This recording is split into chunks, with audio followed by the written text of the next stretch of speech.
सुनहरी चिट्ठी। आयुष एक टेक सेवी और जिज्ञासु स्वभाव का 8वीं कक्षा का छात्र था। वह पढ़ाई में औसत था, लेकिन तकनीक और कंप्यूटर की दुनिया में उसकी गहरी रुचि थी।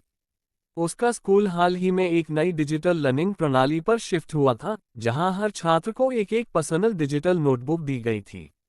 इन नोटबुक्स में हर विषय का डेटा, वीडियो लेक्चर्स और ई बुक्स मौजूद थी।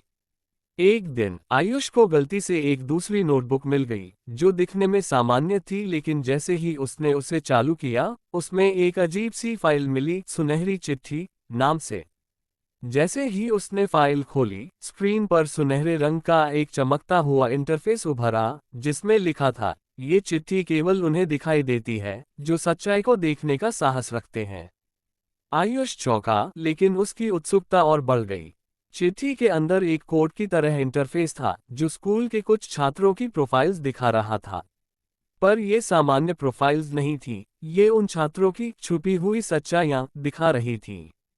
आयुष ने देखा कि कुछ छात्र जो हर बार क्लास में टॉप करते थे, उन्होंने असल में स्कूल की इंटरनल सिस्टम को हैक करके अपने नंबर बढ़ाए थे। उसने देखा कि कुछ शिक्षक भी इस बात से अनजान थे और कुछ जानबूझकर आंखें मूंद रहे थे। आयुष गहरे सोच में डूब गया। वह ये जानता था कि अगर वह ये बात सामने लाता है तो खुद भी मुसीबत में पड़ सकता है, मगर अगर चुप रहता है तो वो भी उन झूठों का हिस्सा बन जाएगा। उसी रात उसने सुनहरी चिट्ठी को फिर खोला। अब उसमें लिखा था, सच बोलने की कीमत होती है, लेकिन चुप रहने की सजा ज्यादा भारी होती है। आयुष ने ठान लिया कि वह सच को उजागर करेगा।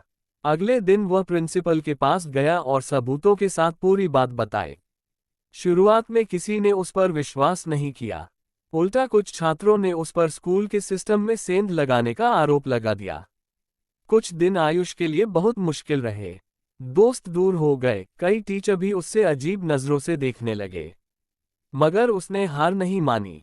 उसने अपने कंप्यूटर स्किल्स का इस्तेमाल करते हुए एक एन्क्रिप्टेड रिपोर्ट बनाई और उसे शिक्षा विभाग की हेल्पलाइन पर भेज दिया। जांच शुरू हुई और 1 महीने बाद स्कूल में एक बड़ा खुलासा हुआ। जिन छात्रों ने नंबर बढ़वाए थे, उनका फ्रॉड पकड़ा गया। 1-2 शिक्षक निलंबित हुए और बाकी को चेतावनी दी गई। स्कूल प्रशासन ने आयुष से माफी मांगी और उसे ईमानदारी और साहस के लिए सम्मानित किया। इसके बाद स्कूल ने एक नई व्यवस्था लागू की, जिसमें डिजिटल सिस्टम को सुरक्षित किया गया और छात्रों की ईमानदारी को बढ़ावा देने के लिए एथिक्स एंड ट्रुथ क्लब शुरू किया गया। लेकिन सबसे अजीब बात यह हुई कि वह सुनहरी चिट्ठी अब नोटबुक से गायब हो गई थी। अब वो फाइल कहीं नहीं थी।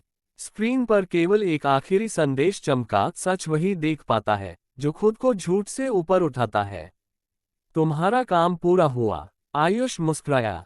उसने वह नोटबुक बंद कर दी और अलमारी में रख दी, क्योंकि अब उसे किसी चिट्ठी की जरूरत नहीं थी।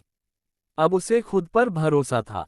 वह जानता था कि सही राह कठिन जरूर होती है, लेकिन वही रास्ता अंत में सबसे मजबूत बनाता है। अब स्कूल के छात्र उससे प्रेरणा लेते थे और अपने काम खुद करने लगे। सीख। सच्चाई का रास्ता मुश्किल हो सकता है, लेकिन वह अंत में समाज को बेहतर बनाता है, और हमें भी।